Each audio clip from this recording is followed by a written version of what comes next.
আশা করি ভালো আছেন। আমরাও ভালো আছি আলহামদুলিল্লাহ। শাশুড়ি ও বৌমা ডেলি ব্লগ হতে আমি শাশুড়ি আবারও চলে আসলাম আপনাদের সামনে নতুন একটি ভিডিও নিয়ে। আজ দেখাবো আপনাদেরকে দুপুরের জন্য কি কি রান্না হচ্ছে। আজকে রান্না হবে, এটা হচ্ছে কাতল মাছ দিয়ে সবজি দিয়ে, শীতের সবজি। কাতল মাছ দিয়ে রান্না করলে খুবই স্বাদ হয়। এখানে এগুলো হচ্ছে উস্তা ভাজি করবো বৌমার জন্য। বৌমা মাছ খাবে না, বাবুর শরীরে সম্ভবত হাম উঠেছে, তাই সাথে ডিম ভাজা করে দিব। এখানে আছে পেঁয়াজ, টমেটো এবং কাঁচামরিচ। টমেটোগুলো আমার গাছের, ছাদ বাগানের। এখানে সিম আছে, খুবই কম দেখা যায়, অল্প কিছু সিম, সেটাও আমার ছাদ বাগানের। এখানে আছে সিম সিদ্ধ, এগুলা ভর্তা বানাবো, এটাও গাছের।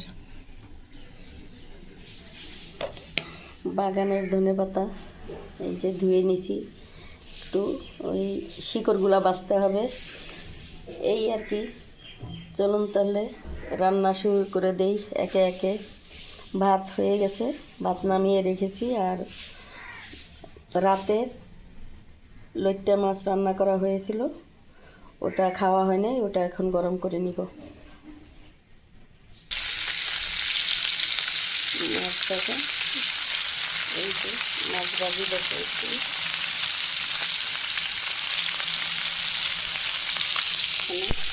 করলা ভাজি, শুকনো মরিচ, কাঁচামরিচ এবং পেঁয়াজ একটু ভাজা ভাজা করে তারপরে করলা দিয়ে দেবো।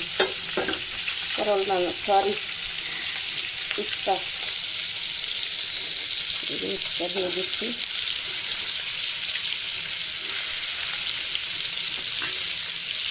উস্তা ভাজি এমনি স্বাদ লাগে, করলার চাইতে বেশি ভালো। করলা ভাজির থেকে আমার কাছে উস্তা ভাজি বেশি স্বাদ লাগে।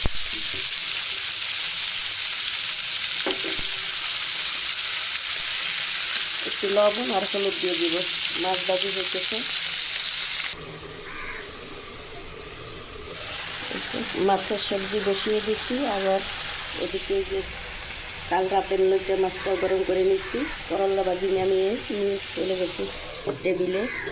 বড় ছেলের লাঞ্চে চলে আসছে, তাড়াহুড়া, তাই সুন্দরভাবে দেখাতে পারছি না।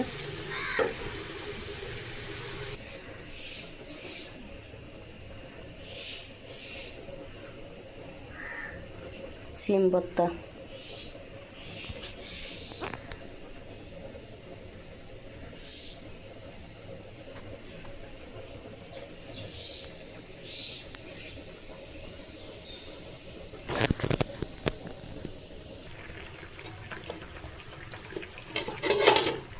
এই যে ভাত ঘর থেকে উঠিয়ে চুলায় দিয়েছি। ছোট্ট একটা পাতিল, 1 পট চাল, আমরা 5 জন মানুষ। যে একবেলার ভাত, এই হচ্ছে তরকারি। এখন মাছ দিয়ে দিব।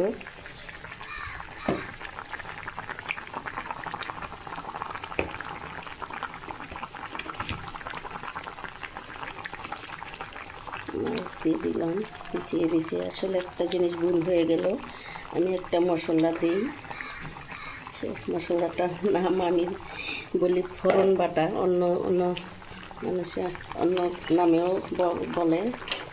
এই যে এটা আগে আসলে দেওয়া উচিত ছিল, কিন্তু আমি ভুলে গেছি। যাই হোক, এই যে এটা ফোড়ন বাটা, এটা ব্যবস্থা করে দিতে হবে।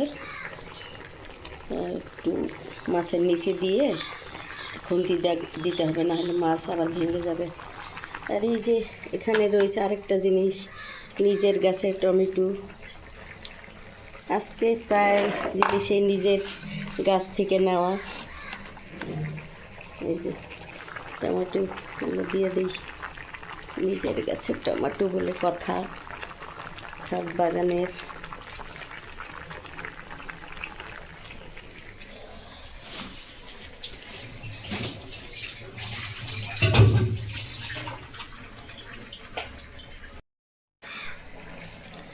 এই যে ছাদ বাগানের আরও রয়েছে লইডা সই, এইটা নিয়ে এসে রাখছে। এটা কালকে ভর্তা করতে বলেছে, অল্প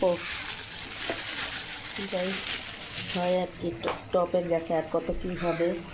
এই যে ধনে পাতাগুলো এখনও বাছতে পারিনি, বাছবো তারপর মাছের উপরে দিয়ে দেবো। ওই যে শিকড় রয়ে গেছে আর কি। আর বললাম না, এটার নিচে দিয়ে ব্যবস্থা করে নাড়িয়ে দিতে হবে। এই যে হচ্ছে সেই মশলা, চারো কিনারে কিনারে এখানে দিয়ে দিছি। এটা এইভাবে নাড়িয়ে মিশিয়ে দিচ্ছি। ভুল যখন করে ফেলছি, আর মাছ দেওয়ার আগে দেওয়ার কথা ছিল আর কি।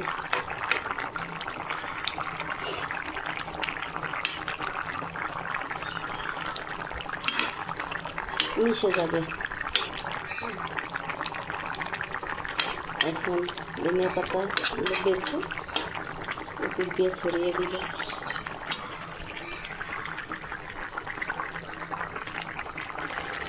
এই দেখেন সেই ধনে পাতা বেছে উপর থেকে ছড়িয়ে দিয়েছি। এখন মাছটা রান্না হয়ে গেছে, একটু জল রেখেই দিব, কারণ সবজি তরকারি একটু ঝোল ঝোল ভালো লাগে। যদি মাছ ভুনা করা হয় সেক্ষেত্রে একদম শুকনাই করি আমরা।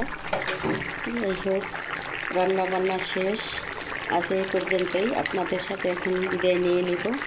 দেখা হবে পরবর্তী ভিডিওতে, আল্লাহ যদি বাঁচিয়ে রাখে। আমাদের জন্য দোয়া করবেন, আপনারাও ভালো থাকবেন। আমার এই চ্যানেলটি যদি আপনারা ফেসবুক পেজ থেকে দেখে থাকেন তাহলে পেজটি ফলো করে দিবেন, লাইক কমেন্ট শেয়ার করে দিবেন। এই অনুরোধ রইল আপনাদের কাছে, আপনাদের মাঝে থাকার জন্য। আর যদি ইউটিউব চ্যানেল থেকে দেখে থাকেন তাহলে সাবস্ক্রাইব করে দেবেন। আজ এই পর্যন্তই। আল্লাহ হাফেজ। আসসালামু আলাইকুম।